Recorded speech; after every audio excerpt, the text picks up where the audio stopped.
Mr. Curtis, would you please state your full name for the record? My name is Clinton Eugene Curtis. And where do you reside? Tallahassee, Florida. And what is your profession? I'm a computer programmer. Would you please speak into the microphone so the audience can hear your testimony? I'm a computer programmer. Mr. Curtis, are there programs that can be used to secretly fix elections? Yes. How do you know that to be the case? Because in October of 2000, I wrote a prototype for President Congressman Tom Feeney at the company I work for in Oviedo, Florida, that did just that. And when you say did just that, it would rig an election? It would flip the vote 51-49 to whoever you wanted it to go to and whichever race you wanted to win. And would that program that you designed be something that elections officials that might be on county boards of elections could detect? They'd never see it. Mr. Would you answer that question once again? They would never see it.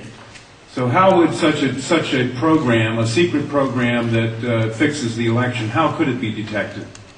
You would have to view it either in the source code, or you'd have to have a receipt and then count the hard paper against the actual vote total. Other than that, you won't see it. All right, Mr. Curtis, if you had been asked, you or others with your professional expertise had been asked to design a protected program that would protect the Ohio elections from against such software to fix the election, could you have done so? If we've been asked to make a program that can fix the election, sure, anybody can do it. No, could you have designed a program or a procedure or a protocol that would have protected Ohio against this kind of rigging? No, you have to look at the source code. You have to get probably programmers from both or all parties to look at the source code and determine if there's anything in there that shouldn't be there.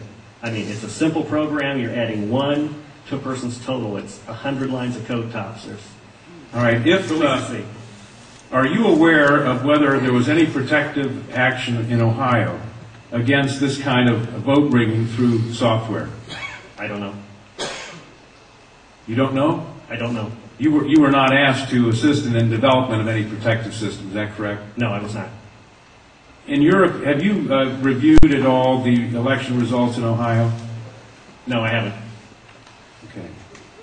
Given the availability of such vote rigging software and the testimony that has been given under oath of substantial statistical anomalies and gross differences between exit polling data and the actual tabulated results, do you have an opinion whether or not the Ohio election, presidential election, was hacked? Yes, I would say it was. I mean, if you have exit polling data that is significantly off from the vote, then it's probably hacked. And your testimony is under oath? Yes, sir. And the testimony you've given is true? Yes, sir. Thank you.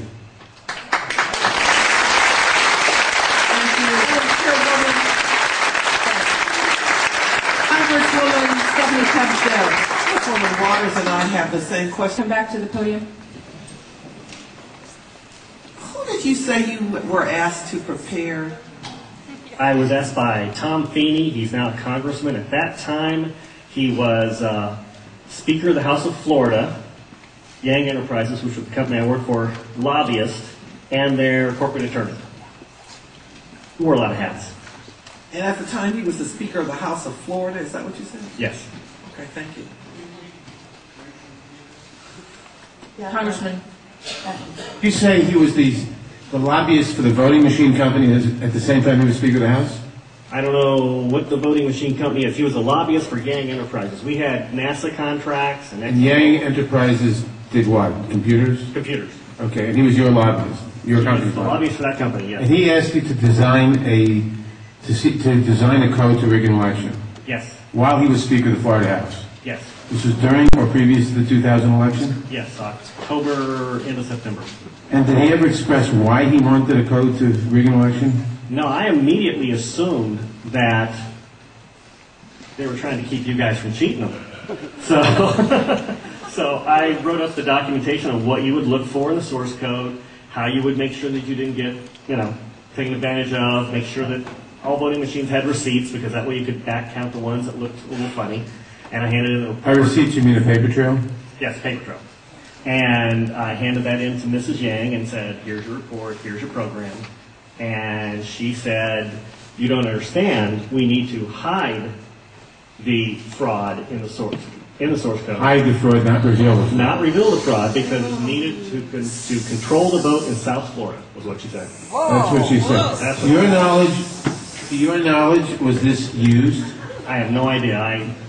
I was ready to leave, so I retired and left the company. Your testimony a moment ago, I think you said just before you left in answer to Congresswoman Tubbs Jones' question, would you just repeat what you said in terms of the exit polls? Oh, the exit polls should not be significantly different than the vote.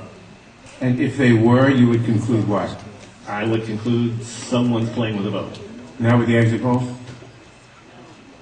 That's possible too. Okay, I was going to ask why something is definitely skewed. Something is skewed in one or the other or both. Right.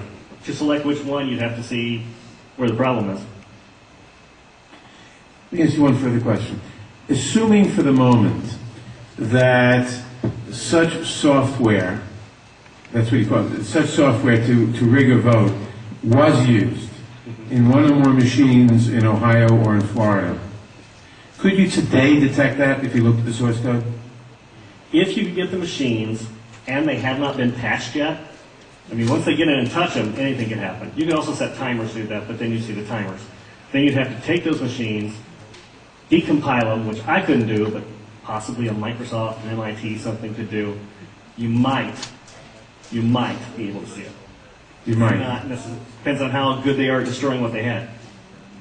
Destroying what they had by tampering with the machine afterwards, or by programming a destroy instruction in the first place? Right, because since you didn't... Both, either or both? Either or both. You didn't actually see what's in there, so you don't know if the code is running in a single executable or running in various modules. If it's running in modules, you can make the code actually eat itself. Let me ask you one further question. I've been told that people who assume that lots of the election results, or that a large fraction of the election result in any state may have been affected by deliberate fraud in the computer, are paranoid, because in order to do that, you'd have to have access to thousands of machines, and that would be readily detectable. To what extent is that true? It depends on the technology you use. If you did a central tabulation machine that fed in, all you'd have to do is set a flag. You set a flag, the central tabulation machine would then flip your vote. So one person putting in bad code in a central tabulation machine could affect thousands and thousands or tens of thousands of votes. Right, and you could activate either automatically, or you could make it so that there's code existing on like an electronic machine that feeds it, where you would punch it in, it would set the flag, the server would see the flag, and then... And if you had a recount, and there were no paper trail, would that be, assuming that had happened, would that be revealable by seeing a discrepancy between what the central tabulator showed and what the individual machines, which had not been tampered with, showed? Not if I wrote it. Why not? In other words, I would make it match. You could work back from the tabulator to the individual machines, so that the tabulator would tell the machines to switch their results? Yes, it talks both ways. You can flip it to whatever you need. And they actually do talk to each other, the Yes. machines As long and the as it's tabulator. hooked up, as long as it's networked together, they can talk to each other. So in other words, there's absolutely no assurance whatsoever on anything with regard to these machines. Absolutely none, unless you look at the source code and make sure it's safe before it goes in. Thank you very much. Thank you, Congressman Mathers. I know that Congresswoman Waters has a question, then Senator Miller, and then Congresswoman Stephanie Tubbs Jones. This will only take a moment if you would come back to the I'm new at this. as you know, there has been a lot of discussion about, I think it was Diebold company, their relationship to the president and the administration, and supposedly comments about helping to ensure that the president was reelected. In your world, in your environment, have you heard any of this kind of discussion? Do you know people who vote for Diebold? Do you have any sense of any actions that may have been taken? I don't know anything about that at all. Thank you. Sorry. Senator Miller. Thank you, Madam Chair. Sir, I suspect people will attack you in terms of your credibility. Could you restate once again your credentials? I'm a programmer. I worked for NASA, worked for ExxonMobil, worked for Florida Department of Transportation, and other elements of my story, because this company, well, let's get into it. Why not?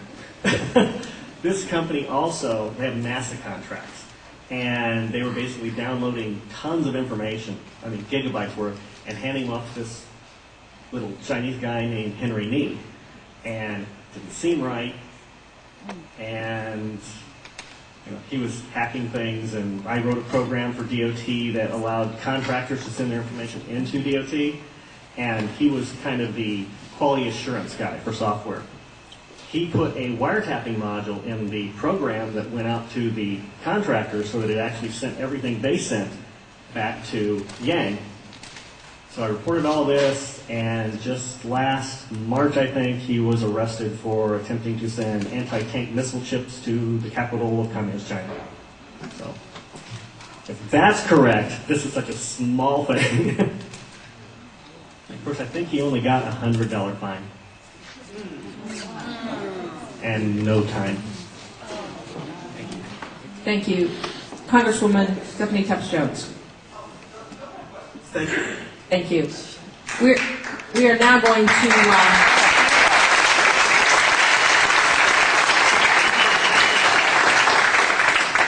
back to the public testimony. And